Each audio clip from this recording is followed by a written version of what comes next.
अथर्व, असावरी. मला वाटलं ओळखतोस की नाही. अगं तुला कसं विसरी, म्हणजे तुझ्यामुळे तर शाळेत असताना एवढा बेदम मार खाल्लाय ना मी. माझ्यामुळे? हो मग काय, वर्गात पहिली, बोर्डात पहिली, वक्तृत्व स्पर्धेत पहिली, स्पोर्ट्स मध्ये गोल्ड, इतकं काय काय करायचीस. माझी आई म्हणायची बघ त्या असावरीकडे, आणि मी नुसतंच बघत राहायचो. हा? म्हणजे तिच्या हुशारीकडे बघ. अच्छा, असं होय. बाय द वे, मग काय करतेस काय सध्या? सध्या मी घर सांभाळते. एवढी हुशार मुलगी घर सांभाळतीये. आजकाल घर सांभाळणं म्हणजे कर्तृत्व असं कोणाला वाटतच नाही यार. आपल्या आयांनी आजींनी केलंच की. आणि मी हे बाय चॉईस करते. स्त्रीनी घराचा उमरा ओलांडला म्हणजेच कर्तृत्व असं थोडीच असतं यार. पण मग एवढं शिक्षण वाया. अरे वाया गेलं असं कसं म्हणतोस तू? माझ्या मुलाला शिकवतेच की मी, त्याला ट्युशन वगैरे लावली नाहीये.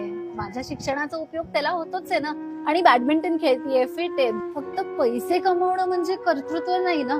कुटुंब जोडून ठेवणं यात सुद्धा कर्तृत्व आहेच की. आणि आजकाल नेमकं तेच कमी